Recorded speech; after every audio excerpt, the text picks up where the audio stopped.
우리가 어떤 일을 해결할 때 가장 중요한 것이 하나가 있는데, 그것은 사람의 말과 생각으로 자꾸 흔들리지 말라는 거죠. 어떤 문제가 생기면 우리는 자꾸 방법을 찾기 시작해서 이렇게 하면 좋을까, 저렇게 하면 좋을까, 또 여러 사람의 말을 들으면서 굉장히 많은 것들이 우리 안에서 이제 오고 가고 하죠. 근데 그것들은 다 바람에 나는 겨와 같은 것들이에요. 사실 그런 것들에 귀를 기울이기 시작하면 아무것도 못합니다. 우리 믿는 사람들은 주의 음성을 들어야 될 줄 믿습니다. 음성을 들으셔야 돼요. 그걸 어떻게 듣습니까? 그거요, 오늘 말씀드리겠지만 절대 어렵지 않아요. 여러분들이 노력을 귀를 기울이려고 노력을 하면 아주 분명하게 들리는 것들인데, 자, 오늘 드디어 사사 에훗이 죽으니까 또 악을 범하고 하나님께서 그래서 가나안 왕 야빈에게 이스라엘 민족을 또 넘겼죠. 20년 고통받았습니다. 자, 그러자 하나님께서 여 선지자 드보라를 사사로 세웠어요. 오늘 4절 말씀 읽습니다. 시작. 그때에 랍비돈의 아내 여 선지자 드보라가 이스라엘 사사가 되었는데, 여자가 사사가 되었다. 굉장히 어려운 일이죠. 물론 선지자가 있었습니다. 모세의 누이 미리암 같은 여인들이 대표적이죠. 하지만 지금도 어려운데 그 당시 얼마나 어렵겠습니까? 사실 이 한 여인이 한 나라를 구원한다, 보통 일이 아니에요. 그런데 오늘 이뤄냅니다. 남자 여자를 지금 우리가 너무 그런 시대는 아니죠. 누구든지 할 수 있어요. 그러나 그 시대적 배경으로 보면은 여자의 말을 누가 들을 것인가, 참 어려운 시대예요. 그 민족이 어려웠을 때 여자의 말을 누가 듣겠어요? 그런데 오늘 드보라는 그 일을 이뤄내요. 무엇이 그녀로 하여금 분명하게 그 일을 하게 하느냐, 이게 중요해요. 무엇입니까? 무엇이 그 여인으로 하여금 이렇게 그 위대한 조국의 구원에 대한 위대한 명령을 그가 받들고 그 일을 이뤄냅니까? 가장 중요한 것은 오늘 드보라는 하나님의 음성으로부터 출발해요. 어떻게 하면 좋을까 방법을 찾는 게 아니라 하나님의 음성으로 분명히 시작하는 거예요. 이게 달라요. 자, 9절 말씀 한번 읽어보겠습니다. 시작. 이르되 내가 반드시 너와 함께하리라.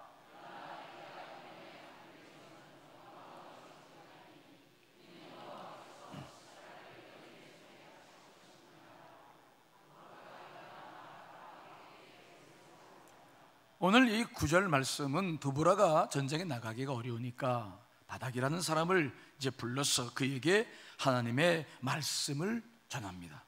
이 바락이 그 말씀을 듣고 나가서 싸울 때 이제 드보라로 함께 가자.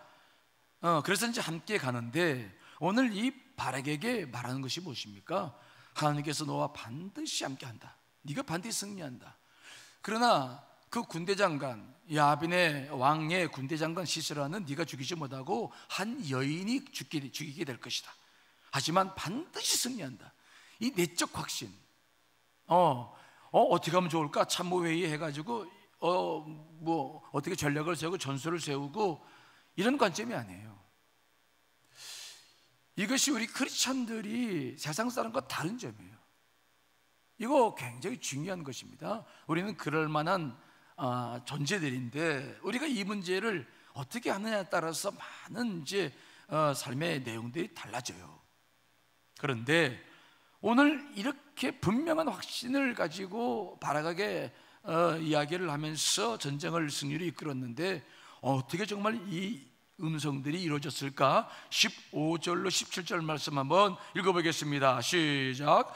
여호와께서 바락 앞에서 시스라와 그의 모든 병거와 그의 온 군대를 갈날로 혼란에 빠지게 하심에 시스라가 병거에서 내려 걸어가 도망한지라.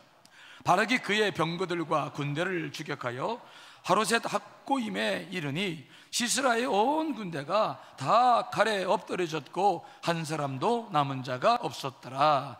시스라가 걸어서 도망하여 겐사람 헤벨의 아내 야헬의 장막에 이르렀으니 이는 하솔 왕 야빈과 겐사람 헤벨의 집 사이에는 화평이 있습니다. 그 야빈 왕의 군대가 그냥 자중질환이 일어났어요. 지들끼리 싸워서 다 죽고 시세라가 도망치는데, 오늘 보니까 헤벨의 아내 야엘의 장막에 숨어들었어요. 그때 이 야엘의 아내는 어떻게 합니까? 그 시스라에게 우유를 줘서 먹이니까 시스라가 그냥 잠이 들어요. 입을 덮어 씌워놓고. 그리고는 이제 말뚝으로 이제 그의 관자놀이에 박아서 그를 죽이는 역사, 즉 드보라가 말씀을 받은 것들이 그대로 이루어진 역사가 오늘 여기에 기록되고 있어요. 제가 종종 하나님의 음성을 듣는 것을 여러분께 강조하는데, 이것이 사실은 어려운 일이기도 하고 위험스러운 일이기도 하지만, 이 내적 확신은 분명하게 우리가 늘 듣고 이것 위해서 모든 일을 해야 할 때가 참 많아요. 여러분들 안에서 내적 음성이 정말 들리느냐, 하나님의 음성이 이건 굉장히 중요한 문제예요. 여기에 여러분 한번 관심을 갖고 도전해 보세요. 물론 처음에 자아 음성을 듣고 사탄의 음성을 듣기도 하지만, 사탄의 음성 거의 안 들어요. 자아 음성과 주의 음성의 구분인데, 그건 욕심만 내려놓으면 다 되는 문제거든요. 여러분, 모세가 이스라엘 백성들을 출애굽시킬 때에 홍해바다 앞에 섰을 때 일들을 기억합니까? 난리가 났어요. 하나님을 원망하고 모세를 원망하고 막. 그때 모세가 한 말을 기억하십니까? 자, 출애굽기 14장 13절 14절 말씀 읽습니다. 시작.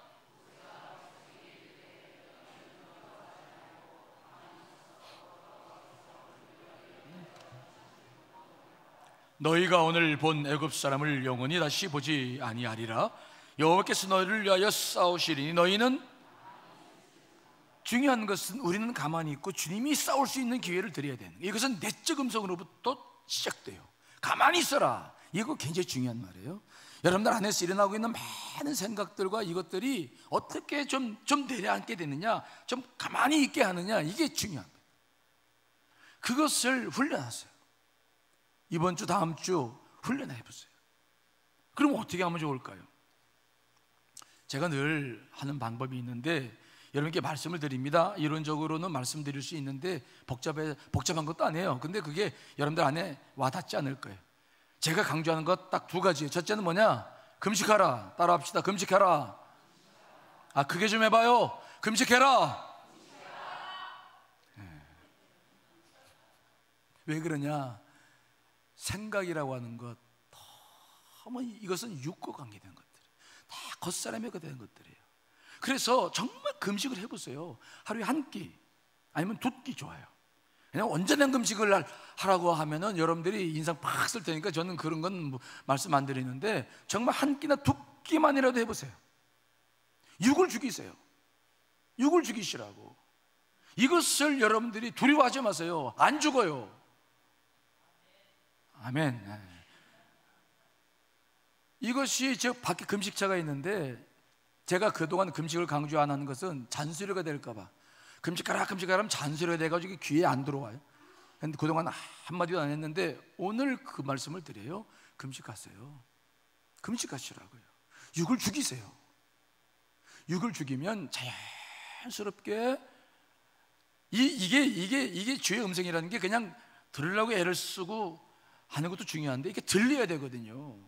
자연스럽게 내 안에서 어떤 뭐라고 그래야 돼요? 어떤 시스템, 메커니즘, 어떤 영과 육과 성령 안에서 이루어지는 과정들을 아무리 설명해도 이게 처음이 안 되면 안 되는데, 이것은 무엇으로부터 출발되냐면 금식을 해서 육을 죽여서 성령의 활동이 활발해지게 하는 것이 먼저 돼야 돼요. 아무리 들어도 안 되더라고요. 저는 그래요. 다른 사람은 어떻게 하는지 모르겠는데 저는 그래서 먼저 육을 죽여요. 금식을 딱 해요. 금식해요. 그러면 이번 여러분 추석 지나고 곧바로 시작하니까 많이 힘들었잖아요. 그렇죠? 저도 힘들더라고요. 말씀 준비 듣는 여러분들 보면서 저도 힘들었어요. 그래서 제가 많이 했던 것은 금식을 완전한 금식을 하게 되면 여러 가지 어려움도 있지만은 한 끼, 두 끼, 거기서부터 출발하셔야 돼요. 거기서부터. 그렇게 되면은 자동적으로 들려지고 믿어져요. 영의 활동이 시작되면 육의 활동은 자연스럽게 뒤로 물러가요. 그리고 이게 이성으로가 아니라 그냥 여러분들 안에, 여러분들의 영은 영이잖아요. 성전이잖아요. 이게 그냥 돼요. 아, 정말 답답하네. 된다. 그러니까 좀 오늘부터 저 좀 봐요, 저 좀 봐요, 저 좀 봐. 아, 정말 눈을 똑바로 떠주고 막 바라바라 해야 되잖아요. 육을 죽이면 돼요. 어려울 거 없어요. 하루 종일 금식하려고 하지 마시고 한 끼, 두 끼 먼저 죽이세요. 그러면 간절함이 생겨요. 여러분들이 지금 기도하는 것들이 있거든요. 문제가 해결이 돼야 되거든요. 저도 간절함이 있어요. 교회를 향해서. 이것이 그냥 간절하게 해달라고 간절하게 드리는 게 아니야. 내가 내 몸의 상태가, 영의 상태가 그렇게 되도록 내가 노력해야 돼요. 그러면 정말 나도 모르게 성령께서 이걸 주시거든. 이해되시죠? 아, 이해된다고 좀 해봐. 이해되시죠? 금식하세요. 오늘부터 하세요. 아, 금식하면 안 죽어요. 살아요. 살아. 그리고 두 번째는 뭐냐? 기도를 깊게 해요. 금식을 하면 기도가 깊게 돼요. 왜냐하면 생각들이 많이 뒤로 물러나요. 그리고 굉장히 영이 맑아지고 간절해져요. 그래서 기도가 그냥 되는 게 아니라 가슴으로 하게 돼요. 입의 기도가 아니에요. 가슴으로 하다 보니까 이게 그냥 저절로 기도가 돼요. 저는 너무 오래 기도하는 거 그거 원하지 않아요. 왜냐하면 다른 영들이 틈타고 문제가 많아서 여러분들이 막 몇 시간씩 기도하는 거 그건 저 원치 않아요. 그게 위험한 일이에요. 그러나 우리가 정말 필요한 기도 20-30분은 충분히 할 수 있잖아요. 그 시간이 짧은 시간은 아니거든요. 그때 깊이 기도하는 거 하면 굉장히 좋아하세요. 오늘 더불어하는 여선지자였어요. 여선지자의 사명은 뭐냐면 주의 음성을 듣고 그대로 전하는 것이 선지자의 사명이에요. 그래서 오늘 바라게 그대로 전하는 것이죠. 그에게는 흔들림이 없어요. 그래서 두 번째로 오늘 더불어를 통해서 배우는 것은 뭐냐? 그는 하나님의 음성으로 시작했고요. 다른 게 아닙니다. 여자지만 하나님의 음성을 들었기 때문에 시작했고, 두 번째, 하나님의 음성을 들었을 때와 내 생각으로 문제를 해결할 때의 차이가 있는데, 무슨 뭐냐?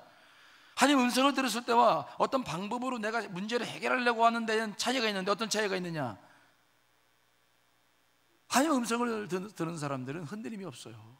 내적 확신이 분명해요. 흔들리지 않아요. 근데 사람들의 말을 듣고 자기가 판단해서 하는 것들은 자꾸 이리저리 흔들려요.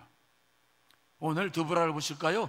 하나님의 음성을 들었기 때문에 그녀의 확신은 흔들림이 없어요. 6절 7절 다시 한번 읽어보겠습니다. 시작.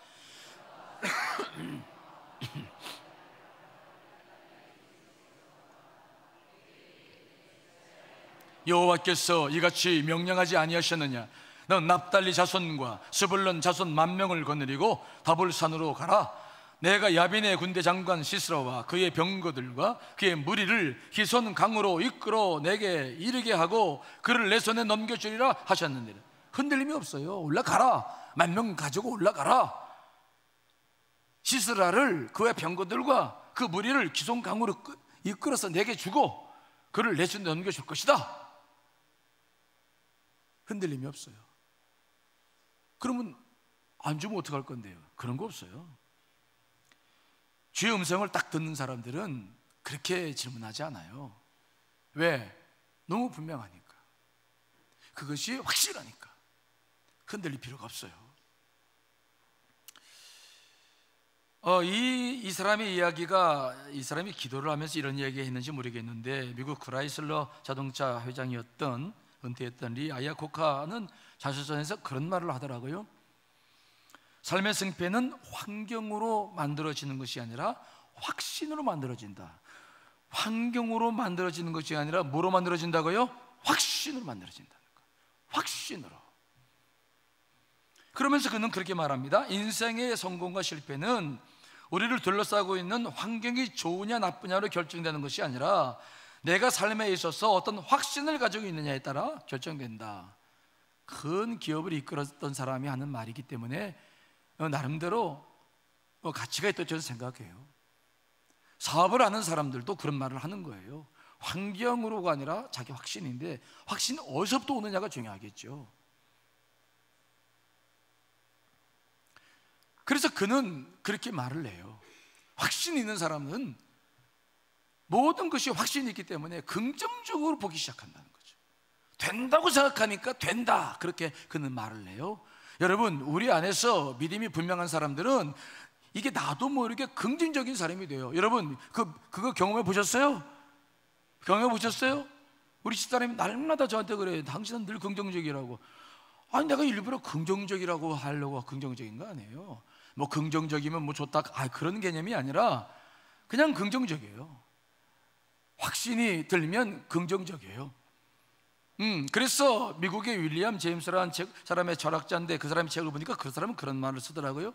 행복한 사람이 되고 싶습니까? 그러면 행복한 사람처럼 생각하십시오. 이 말을 바꿔서 말하면, 불행한 사람이 되고 싶으면 불행한 사람처럼 불행을 생각하라는 거예요. 그냥 행복한 사람이 되려면 행복을 생각해야 되는데, 이것은 어떻게 와집니까? 무엇으로 와집니까? 확신이죠. 어디서 오는 확신입니까? 주께서 오는 확신이시죠. 마르다와 마리아의 가정에 최대 위기를 맡았을 때, 오빠 나사로의 문제로 위기를 겪었을 때 주님께서 하신 말씀이 무엇입니까? 요한복음 11장 40절 읽어봅니다. 시작. 예수께서 이르시되 내 말인 내가 믿으면 하나님의 영광을 보리라 하지 아니하였느냐? 믿으면 영광을 본다는 거예요. 보여달라, 믿겠다, 그게 아니에요. 믿으면 뭐라고요? 영광을 볼 것이다. 주님께서도 분명한 확신을 가지고 뭘 늘 행하셨어요. 우리가 해야 할 일이 바로 뭐냐면 그거예요. 믿으면 보리라. 주님께서 하시는 말씀에 아직 나사로가 부활하지 않았어도 먼저 믿을 수 있느냐? 믿으면 눈으로 살아 나는 나사로를 볼 수 있느냐? 믿으면 눈으로 좋아지는 환경을 볼 수 있느냐? 믿음으로 너희 장래를 보느냐? 믿음으로 너희 미래를 보느냐? 패배를 확신하는 사람은 패배할 수밖에 없어요. 절망을 예감하는 사람은 절망할 수밖에 없어요. 여러분들의 자녀와 미래에 대해서 여러분들은 어떤 생각을 갖습니까? 절망입니까? 아니면 승리의 확신입니까? 내적 확신으로 바라보십시오. 하나님께 대한 분명한 믿음으로 바라보십시오. 우리는 절망할 수 없어요. 자, 끝으로 로마서 8장 32절 말씀 읽어봅니다. 시작. 자기 아들을 아끼지 아니하시고 우리 모든 사람을 위하여 내주신 이가 어찌 그 아들과 함께 모든 것을 우리에게 주시지 아니하겠느냐? 저는 이 말씀만 읽으면 가슴이 막 떨려요. 왜? 너무 감사해서. 아들까지 주셨는데 뭘 안 주시겠냐고, 뭐 이렇게 걱정이 많냐고 말씀하시잖아요. 믿으세요. 그리고 기도하실 때 주의 음성의 귀를 쫙 기르셔. 그리고 그 내적 확신을 가지시고 나아가시기를 간절히 축원합니다. 흔들리지 않아요. 하나님은 살아계시고 지금 오늘 여러분들의 기도를 지금도 듣고 계시는 줄 믿습니다. 제발 사람들의 말에 움직이지 마세요. 끝이 없어요. 그 흔들림은 끝이 없어요. 하나님 앞에 맡기고 오늘부터 뭐 하자고요? 저 좀 봐요. 뭐 하자고요? 금식하세요. 정말 확신이 필요하신 분들은 금식하세요.